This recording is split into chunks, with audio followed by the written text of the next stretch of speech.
ثقافت کیا ہے؟ کسی مخصوص جگہ کی ثقافت میں کون کون سے اجزاء شامل ہیں؟ کیا اعزاز دینا ثقافت میں آتا ہے؟ اچھا دیکھیں، ثقافت معاشرتی علوم کی ایک اصطلاح ہے، اور معاشرتی جتنے بھی علوم ہیں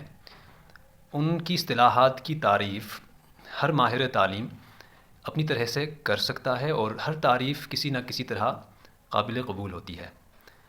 بمقابلہ ہے فطری سائنسز، جو فطری علوم ہیں، نیچرل سائنسز، جیسے فزکس ہوئی، کیمسٹری ہوئی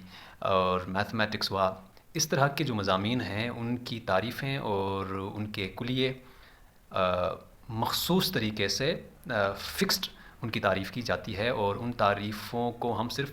جو اتھنٹک یعنی مستند سائنسدانوں سے ہی لے سکتے ہیں۔ اب ثقافت بھی جس طرح ہم نے بات کی کہ ثقافت کو کوئی بھی ماہر تعلیم اپنے مطابق اور کوئی بھی شعور رکھنے والا بندہ کامنٹ باکس میں بھی آپ تعریف کر سکتے ہیں۔ اب یہ ثقافت بیسکلی کہا جاتا ہے کہ کسی مخصوص جگہ کے لوگوں کا طرز زندگی، جس طرح وہ اپنی زندگی گزارنے کو، ان کا رہنا سہنا، اوڑھنا بچھونا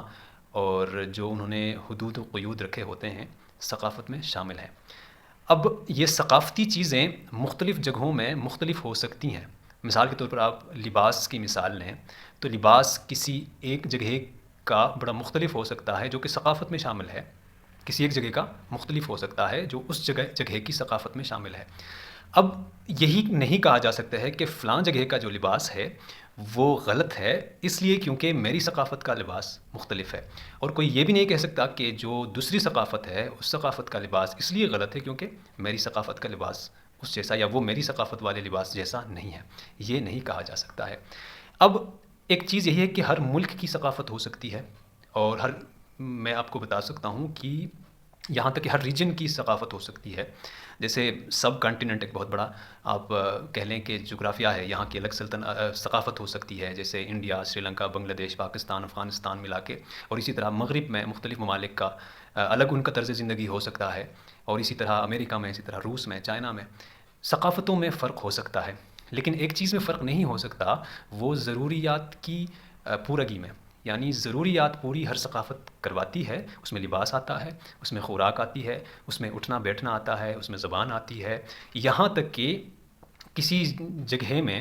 بڑوں کے ساتھ کیسا رویہ رکھا جا سکتا ہے، چھوٹوں پر کیسے شفقت کھائی جا سکتی ہے، صبح کیسے مناتے ہیں، شام کیسے مناتے ہیں، اور وہ ان کے تہوار کیسے ہوتے ہیں، اور یہ ساری چیزیں ثقافت میں آتی ہیں۔ اب بدقسمتی سے ہم نے صرف گانے ناچنے کو ہی ثقافت مانا ہے، اور یہ گانا ناچنا یا ادب جو ہے، فنون لطیفہ جتنا بھی ہے، یہ ہی کلچرل مانا جاتا ہے۔ جس طرح پاکستان کے اندر آپ دیکھ لیں، پاکستان نہ صحیح کسی بھی ملک میں بدقسمتی سے کوئی بھی کلچرل شو اگر منایا جاتا ہے تو اس میں صرف ناچ گانے کا ہی دخل شامل ہوتا ہے، جو کہ گانا ناچنا صرف ثقافت کا بہت چھوٹا سا حصہ ہے۔ اب اس میں گھروں کی ساخت، جس انداز میں ہم گھر بناتے ہیں، وہاں اوڑھنے بچھونوں کی آپ لے سکتے ہیں کہ ان کا انتخاب، کسی جگہ قالین بچھایا جاتا ہے، کسی جگہ کارپیٹ بچھایا جاتا ہے، کسی جگہ صوفے رکھے جاتے ہیں، کسی جگہ تخت بنائے جاتے ہیں، یا مختلف ساری چیزیں ثقافت میں آتی ہیں۔ اب یہی ہے کہ اعزاز کا دینا، اب اعزاز کا دینا بھی اگر پہلے نہیں تھا، جس طرح میں نے بات کی زندگی گزارنے کے طریقے، تو زندگی گزارنے کے بہت سارے طریقوں میں ایک طریقہ یہ بھی ہے کہ کسی دن کو منایا گیا، اسی دن مختلف شخصیات کے مختلف ہنروں کو سراہا گیا، ان ہنروں کے بدلے ان کو اعزازات دیے گئے۔ یہ بھی ثقافت میں اگر پہلے نہیں تھا اب شامل ہو گیا ہے، یہ بھی ثقافت کا حصہ ہے۔ یعنی ہر وہ چیز، ہر وہ جائز چیز، جائز ان سینس کا یہ مطلب ہے کہ یہ کسی مذہب نے متعین نہیں کیا ہوتا ہے کہ آپ مثال کے طور پر ہمارے کلچر میں خواتین کے کپڑے، مردوں کے کپڑے، یہ ثقافت نے کہا ہے کہ یوں کپڑے جو ہوں تو وہ خواتین کے ہوں گے اور اس طرح کے کپڑے مردوں کے ہوں گے۔ نہیں تو اگر آپ ماضی میں دیکھیں تو مغل سلطنت کے بادشاہوں کے کپڑے آپ دیکھیں، وہ رنگین بہت سارے ہم دیکھتے ہیں ہوا کرتے تھے، نہیں کہہ سکتے ہیں کہ بہتوں نے وہ بھی پہنے ہیں۔ اور اس دور میں اگر آپ دیکھیں تو بہت سارے جو ہے ویسٹ میں آپ دیکھیں تو وہ ایک ہی جیسے کپڑے پہنتے ہیں۔ اب ہمارے کلچر میں کسی نے اگر رنگین کپڑے، اگر پھولدار کپڑے پہنے ہوں تو وہ خواتین کے کپڑوں میں گنے جاتے ہیں، اور کسی نے مردوں کے کپڑے پہنے ہوں تو یہ لکھی ہوئی چیزیں ہیں، یہ سب ثقافت میں شامل ہیں، اور ان کو ریجیکٹ نہیں کیا جا سکتا، ان کو لے کے لڑا نہیں جا سکتا۔ اب یہ جو آپس میں ٹکراؤ جو ہے، یہ ثقافت کا ٹکراؤ نہیں ہے، یہ ذاتی اختلاف رائے کا ٹکراؤ ہے۔ اسی اختلاف رائے میں ہمیں یہ دیکھنا چاہیے کہ الفاظ کا چناؤ بھی آپ کی ثقافت کو ظاہر کرتا ہے، اور کسی الفاظ کو سننے کے بعد جو آپ کا رد عمل ہوتا ہے وہ بھی ثقافت میں شامل ہے، کیونکہ آپ زندگی جی رہے ہیں اور زندگی جینے کا طریقہ ثقافت کہلاتا ہے۔ ایسے میں دو انتہا پسند طبقے دور کھڑے ایک دوسرے کو کوس رہے ہوتے ہیں۔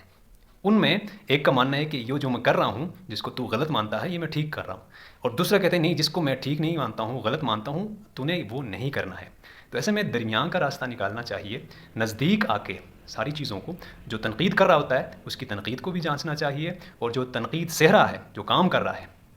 اس کے کام کو بھی نزدیک سے اگر دیکھا جائے تو معاشرے کے اندر جو ثقافت ہے، برداشت کی ثقافت ہوتی ہے، معاشرے میں جو ہے ایک دوسرے کو ماننے اور ایک دوسرے کو تسلیم کرنے کی بھی ثقافت آ سکتی ہے۔